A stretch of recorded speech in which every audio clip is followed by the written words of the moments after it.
नागपुर जिले की रामटेक तहसील अंतर्गत आने वाले रामटेक थाना अंतर्गत एक भोंदू बाबा के चक्कर में सर्पदंश से पीड़ित 41 वर्षीय महिला की दर्दनाक मौत हो गई, जिसको लेकर रामटेक थाने में भोंदू बाबा के खिलाफ शिकायत दर्ज कराई गई है।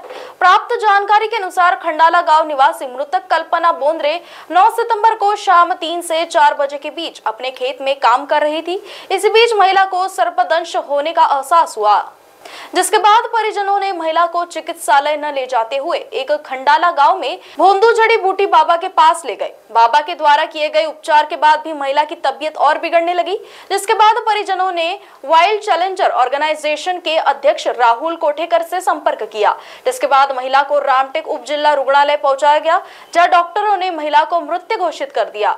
इस प्रकरण को लेकर रामटेक थाने में भोंदू बाबा के खिलाफ मामला दर्ज किया गया है और आगे की जांच रामटेक पुलिस कर रही है। काल वारून शेताने गेली होती मैथिली कल्पना विजय बोंद्रे काय झालं शेतामध्ये गेली होती। रात्री काल 4च्या टायमामध्ये तिने सापान दंश केलं।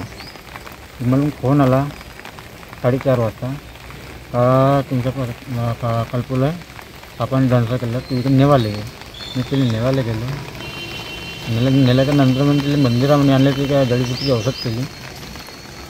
रातभर ठीक राहिली, सकाळची मासंग बोलली चालली। आता म्हणलं हे बरं वाटतं नाही, आपण सुद्धा दवाखान्यात आणली। दवाखान्यात आणल्याच्या बाद म्हणे डॉक्टरने सुद्धा म्हणलं का मृत्यू धोका झाली। खंडाळा येथील रहिवासी कल्पना बोंद्रे यांना काल 4 वाजता शेतात काम करीत असताना रसोलायपर घोनस प्रजातीच्या जो साप आहे त्या सापाचा दंश झाला।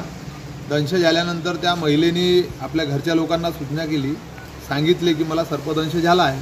तरी गावच्या काही लोकांनी तिला हॉस्पिटलमध्ये आणण्यासाठी प्रयत्न केले, परंतु गावातील काही अशिक्षित जे लोक आहेत त्यांनी त्या महिलेला एका भोंदू बाबाकडे घेऊन गेले व तिच्यावर तंत्र मंत्राचा उपचार करून काही जडीबुटी तिला देण्यात आली व काल दुपारी 4 वाजेपासून तर सकाळी 8-8:30 वाजेपर्यंत त्या महिलेची प्रकृती जी आहे ते अतिशय गंभीर झाली।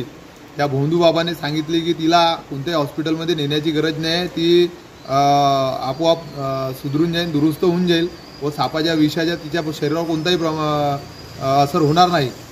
आणि त्या उलट झाले। 8 वाजतापर्यंत त्या महिलेची प्रकृती अतिशय गंभीर झाली। त्यानंतर त्यांनी रामटेक रुग्णालयाकडे कूच केली। रुग्णालयात येत असताना महिलेचा मृत्यू झाला। अनेकदा प्रशासनाला आमच्या संस्थेच्या माध्यमातून निवेदनसुद्धा देण्यात आले आहे। ज्या भोंदू बाबाकडे त्या महिलेला घेऊन गेले होते त्याच भोंदू बाबाकडे याच्या अगोदरसुद्धा 2 महिलांचा मृत्यू झालेला आहे। अनेकदा तक्रार केली असून सुद्धा प्रशासनाने अजूनपर्यंत त्यांच्यावर कोणतीही कारवाई केली नाही आहे। करिता प्रशासनाला विनंती आहे की त्यांनी सूचना आहे की त्यांनी या भोंदू बाबाच्या योग्य ती कारवाई करावी व फौजदारी गुन्हा दाखल करून त्यांना अरेस्ट करावी, अन्यथा अनेक असे प्रकरण समोर येतील आणि अनेक लोकांचा मृत्यू होईल। महाराष्ट्र टीवी 24 के लिए अजय मेहर कुले की रिपोर्ट, रामटेक।